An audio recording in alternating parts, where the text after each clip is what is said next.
आप देख रहे हैं आजाद बोल इंडिया का हेडलाइन शो। आज है 14 अक्टूबर 2024। मैं हूं आदिल खान आजाद। दुनिया के सबसे बड़े अखबारों से चुनी गई सबसे बड़ी खबरों में आज आप देखेंगे ईरानी फॉरेन मिनिस्टर ने यमन के टॉप हाउथी ऑफिशियल से की मुलाकात, तेज हुई हलचल।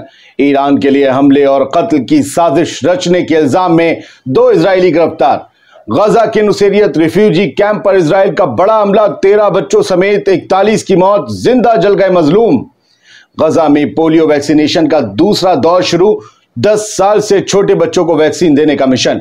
हिजबुल्लाह ने इजराइल पर किया सबसे बड़ा हमला, 4 इजरायली फौजियों की मौत की खबर। हिजबुल्लाह बोला यह तो बस शुरुआत है।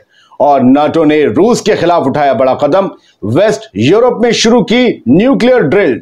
तो बड़ी खबरें शुरू करते हैं। ईरानी फॉरेन मिनिस्टर ने यमन के टॉप हाउथी ऑफिशियल से मुलाकात की है और इसके बाद रीजन में हलचल तेज हो गई है। अल अरेबिया की हेडलाइन आप देख रहे हैं। इसकी खबर के मुताबिक ईरान के फॉरेन मिनिस्टर अब्बास अराक्ची ने मस्कट में ओमान में यमन के हाउथी मूवमेंट के एक सीनियर ऑफिशियल मोहम्मद अब्दुल सलाम से मुलाकात की। ईरानी फॉरेन मिनिस्ट्री ने अराक्ची की ओमानी कैपिटल में जो विजिट थी उसके दौरान बातचीत करते हुए हाउथी के लीडर के साथ उनकी ये वाली तस्वीर जारी की। ये मुलाकात ईरानी मिसाइल हमले के खिलाफ जवाबी कार्रवाई करने की इजराइल की तैयारियों के दौरान रीजन में डिप्लोमेटिक ट्रिप्स की सीरीज में सबसे ताज़ा विजिट है। ईरान के डिप्लोमेट्स, ईरान के मिनिस्टर्स लगातार विजिट कर रहे हैं। तो ये सबसे ज़्यादा जो लेटेस्ट अपडेट है। दोनों की मुलाकात से इजराइल में हलचल है। सवाल ये उठ रहे हैं कि क्या ईरान हाउथीज को इजराइल पर बरसाने के लिए मिसाइलों का जखीरा दे सकता है, क्योंकि अगर इजराइल ने ईरान पर हमला किया तो ईरान वापस रिटेलिएट करेगा और सिर्फ वो एक मोर्चे से रिटेलिएशन नहीं करना चाहता। अब बात गजा की बात कई किस्सों में होगी। आज गजा के नुसैरियत रिफ्यूजी कैंप पर इजराइल ने एक बड़ा हमला अंजाम देते हुए 13 बच्चों समेत 41 लोगों को मौत के घाट उतार दिया। एक दूसरे हमले में मजलूम जिंदा भी जल गए। आपको बता दें कि संडे को कुछ घंटों पहले गजा में इजरायली हवाई हमलों में कम से कम 41 लोग मारे गए हैं, 13 बच्चे शामिल हैं। कई रिपोर्ट्स बताती हैं, अस्पतालों के हवाले से बताती हैं कि अल-अब्दा और अल-अक्सा अस्पतालों के ऑफिशियल्स ने बताया है कि गजा के नुसैरियत रिफ्यूजी कैंप में अल मुफ्ती स्कूल पर इजराइल ने हमले किए। इसमें 22 लोगों की जान चली गई। मरने वाले बच्चों में से एक बच्चा, नेसेंट बेबी, बिल्कुल नवजात, अभी अभी पैदा हुआ था। उसे रेस्क्यू टीम बार बार बचाने की कोशिश करती रही, उस छोटे से बच्चे को, लेकिन उसके बावजूद उसे बचा ना पाए। अस्पताल में उसकी मौत हो गई। ऐसे मंजर हैं कि मैं दिखाने तो दूर बयां भी नहीं कर सकता। खैर, एक और खबर गजा से। गजा में बच्चे मर रहे हैं लेकिन बचाने की कोशिशें भी हैं। गजा में पोलियो वैक्सीनेशन का दूसरा दौर शुरू हो गया है। इसका मिशन है 10 साल से छोटे बच्चों को दवा पिलाना, वैक्सीन देना पोलियो की, क्योंकि पोलियो के वापस केसेस 25 साल बाद गजा में पाए जाने लगे हैं। गजा की हेल्थ मिनिस्ट्री के मुताबिक आज से 3 दिन तक, 14 अक्टूबर से 3 दिन तक इस मिशन में 10 साल से कम उम्र के 5,91,700 बच्चों को वैक्सीन दी जाएगी। इसमें पूरी गजा पट्टी में कवरेज इंश्योर करने के लिए मोबाइल और फिक्स टीमों का इस्तेमाल किया जाएगा। गजा की ये दूसरी खबर है जिसमें मैंने आपको बताया था लोग जिंदा जल गए। कुछ न्यूज़ नेटवर्क ने दी है और इन्होंने बताया है कि पैलेस्टीनियंस बर्न्ड अलाइव, फलस्तीनी जिंदा जल गए after Israeli jets targeted tented camp at Gaza hospital. Gaza के एक अस्पताल के प्रीमाइसिस में या बाहर या उसके अहाते में ये गजा के लोग, ये बेघर लोग, अपनी ही ज़मीन पर बेघर हुए लोग गजा के उस अस्पताल के बाहर आसपास प्राइमाइसिस में टेंट लगाकर अपनी ज़िंदगी जी रहे थे। यहाँ पर भी इजराइल ने सोते हुए उन पर बम बरसाए हैं, उनके फाइटर जेट्स ने, और यहाँ पर बताया गया है कि कई लोग जिंदा जल गए। 4 लोगों की तो इस बमबारी में मौत हो गई। तस्वीरें जिंदा जलने की सामने आई, हम आपको नहीं दिखा सकते, इस हेडलाइन में भी लगी। क्या देखेंगे, अपने दिल को जार जार करेंगे आप भी। फिलहाल बहुत बुरे हालात थे, हमने बस जो देखा है वो बयां नहीं कर सकते। जिंदा जल गया अल-अक्सा मार्शल हॉस्पिटल में, देर अल बला में है, वहाँ पर ये लेट नाइट हमला हुआ है। 14 अक्टूबर लग चुकी थी, लोग सो रहे थे, बच्चे सो रहे थे। 40 लोग इसमें ज़ख्मी हुए हैं आग लगने से। बड़ा भयानक मंजर था। ये गजा में होलोकॉस्ट हो रहा है, इसे कहा जा रहा है, और ये होलोकॉस्ट ही है। 2 Israelis arrested for acts of sabotage, plotting, assassination for Iran। Israel में दो इजरायलियों को गिरफ्तार किया गया है। इन पर इल्ज़ाम ये है कि ये ईरान के लिए जासूसी कर रहे थे। इजराइल की पूरी जानकारियां, ख़ास तौर से खुफिया जानकारियां, डिफेंस से जुड़ी जानकारियां ईरान भेज रहे थे। ये काम ईरान में मोसाद करती थी, अब ईरान भी वही काम कर रहा है। सीधी सी बात है, एक दूसरे से खबरदार रहने वाले लोग एक दूसरे के बारे में खबर तो रखते ही हैं। दो इजरायली गिरफ्तार किए गए हैं। इन पर सैबोटेज यानी मतलब तोड़ फोड़ या फिर जो है हमले करने और प्लॉटिंग ऑफ असैसिनेशन, लोगों के कत्ल करने के इल्ज़ाम हैं कि ये लोग साजिश बना रहे थे। किसके कत्ल? क्या इजराइल की top leadership, top military leaders किसके कत्ल की ये साजिश बना रहे थे? फिलहाल नहीं पता चला, लेकिन इन दो लोगों पर इल्ज़ाम यही है कि ईरान के लिए ये काम कर रहे थे। शिन बेत और इजरायली पुलिस ने इन लोगों के बारे में एक जॉइंट स्टेटमेंट जो है वो जारी किया है। इजरायली सिटीजन ये दोनों जो आइडेंटिफाई हुए हैं, उनका नाम है व्लादिस्लाव विक्टोरसन, जहाँ तक ये रशियन नेम है, और रामत ये इजरायली नागरिक हैं लेकिन, और रामत गान आप समझ लीजिए इनमें दोनों मुसलमान नहीं हैं। एक रामत गान का रहने वाला था, ये मारी होसी है, दोनों मुस्लिम नेम नहीं है। यानी ये जो भी हैं ये ज्यूज़ हैं और ईरान के लिए जासूसी कर रहे थे। इजराइल के लिए तो बड़ी मुश्किल का सबब है कि ज्यूज़ ही उनके खिलाफ जासूसी कर रहे हैं। ईरान ने एक बड़ा बयान दिया है, प्रेस टीवी में वो छपा है। ये जो तस्वीर है आपको पता होगा, ये नूर फिरोशाह साहब हैं और ये हसन नसरल्लाह के साथ पिछले महीने अटैक में मारे गए थे बेरूत में। ईरान ने कहा है कि हम अपनी सारी कैपेसिटीज़ को एक्टिवेट कर रहे हैं और इजराइल को सज़ा देंगे हमारे IRGC के जनरल का कत्ल करने के लिए। तो ईरान ने एक बार फिर से बड़ी वार्निंग दी है कि हम उनके कत्ल का बदला लेंगे। अब ईरान की बातों पर जिन्हें पहले यकीन नहीं था कर लेना चाहिए। उन्होंने ये कहा था कि हम इस्माइल हानिया की मौत का बदला लेंगे, हसन नसरल्लाह की मौत का बदला लेंगे। लोग पूछते हैं कि ईरान के हमले में मारे कितने गए। आप ये देखिए कि हमला हुआ कहाँ है। अमेरिका जिसके पीछे खड़ा है उस इजराइल में हमला हुआ है। कितना नुकसान हुआ है ये हकीकत कभी सामने नहीं आ पाएगी, हो सकता है कुछ सालों बाद आए, लेकिन नुकसान बड़ा हुआ है इजराइल की आर्मी बेसिस पर। कौन मारे गए ये भी नहीं पता। फिलहाल आपको पता ही है ब्रिगेडियर जनरल अब्बास नील फिरोशाह बेरूत हमले में मारे गए थे। अब इनके बदले का भी ऐलान ईरान ने किया है। कुछ तो करेगा ईरान। हिजबुल्लाह ने रात एक बड़ा हमला किया। पिछले 2 वीडियो मैंने उसी पर बनाए, इसलिए इस मामले में हिजबुल्लाह की सिर्फ एक खबर लूँगा। हिजबुल्लाह ने कहा है कि रात जो हमने हमला किया है हाइफा में, जो बेनियामिना में जो आर्मी बेस था, ट्रेनिंग बेस, उसमें जो 4 इजरायली मारे गए हैं और 70 लगभग फौजी घायल हुए हैं। 4 इजरायली फौजी मारे गए हैं। 4 से ज़्यादा मारे जाने की तादाद दुनिया के किसी अखबार ने भी नहीं दी, चाहे लेबनान हो चाहे फ़लस्तीन हो। 4 की ही है। बहुत से लोगों ने 200-250 मार दिए हैं। उनके अखबार कहाँ से आते हैं, कहाँ छपते हैं, मुझे नहीं मालूम। लेबनान और फ़लस्तीन भी 4 से ज़्यादा नहीं बता पा रहा।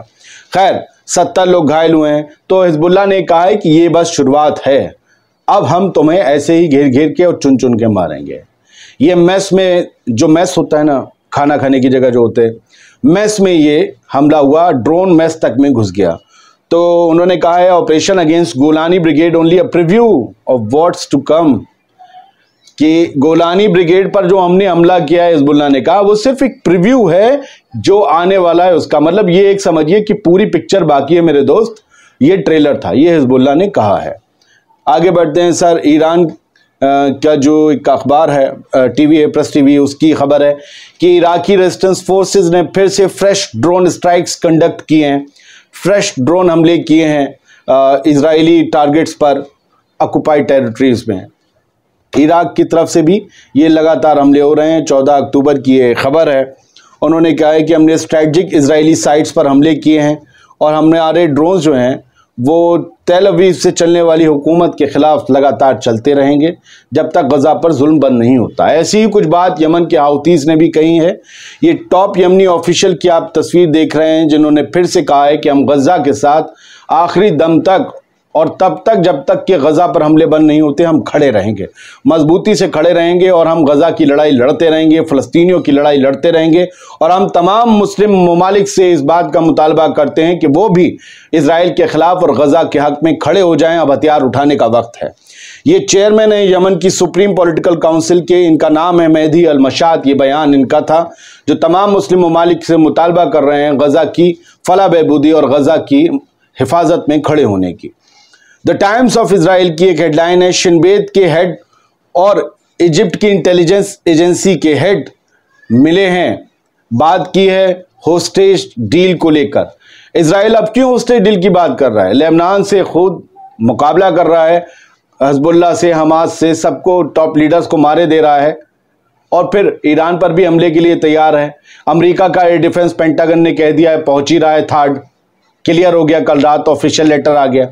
तो फिर ये बातचीत होस्टेज डील को लेकर क्यों हो रही है? इजिप्ट से क्यों कर रहे हैं?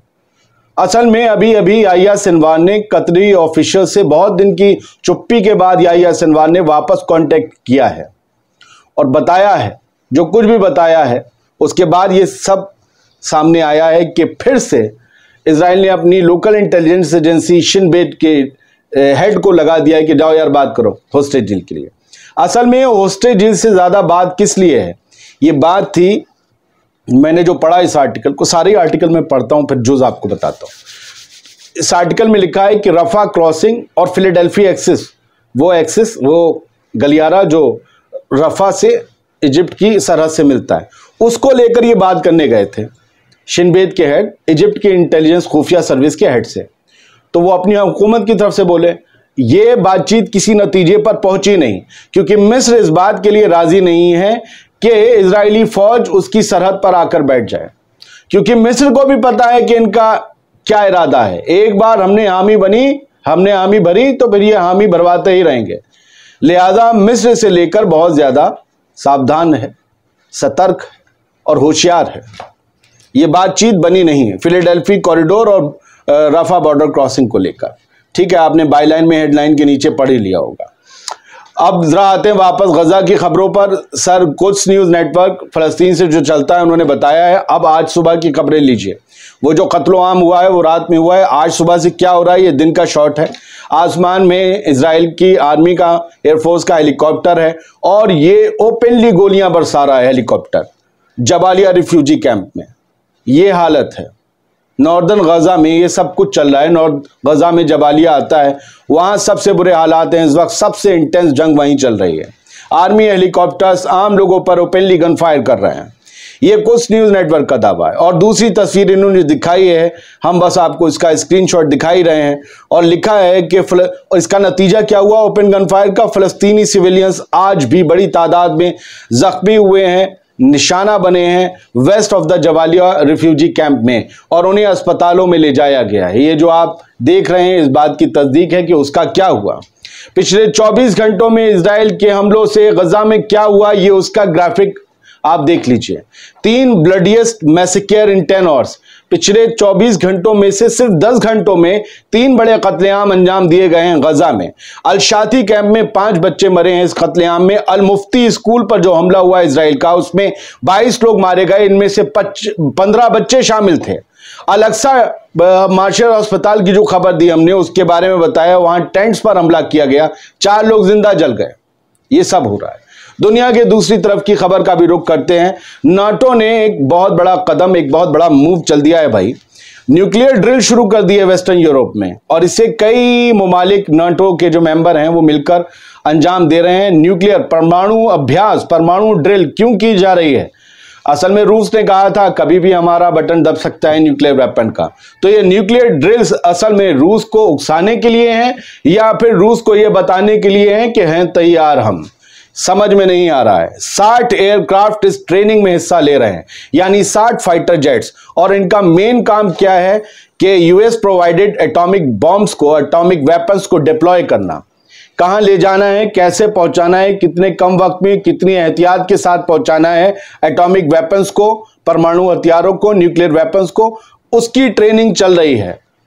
यानी कहीं भी हम अड्डा अपना बनाएंगे, स्पॉट तय करेंगे कि वहां से हम दागेंगे न्यूक्लियर वेपन को, तो वहां कैसे पहुंचना है, कैसे, कितना टाइम और कैसे बचना है दुश्मन के हमलों से, पूरी ट्रेनिंग। आर्टिफिशियल फायरिंग भी होगी ताकि उससे प्लेन बचकर जाएं, अगर कहीं रूस फायरिंग करे तो क्या किया जाएगा।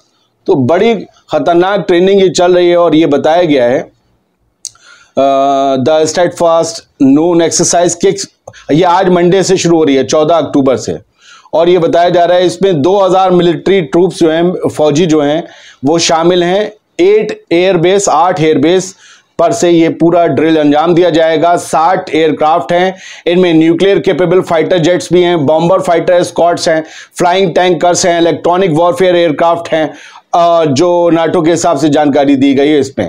और ये बेल्जियम और नीदरलैंड्स के बेल्जियम, नीदरलैंड, इन सब के अड्डों से कंडक्ट की जाएगी। एयर स्पेस इसमें डेनमार्क, यूके और नॉर्थ सी का इस्तेमाल होगा। बड़ी हलचल है सर। और एक हलचल ताइवान में भी है। ताइवान ने सिक्योरिटी मीटिंग जो है वो बुलाई है, क्योंकि लगातार चाइना ब्लॉकेड ड्रिल्स कर रहा है साउथ चाइना सी में, ताइवान के आसपास।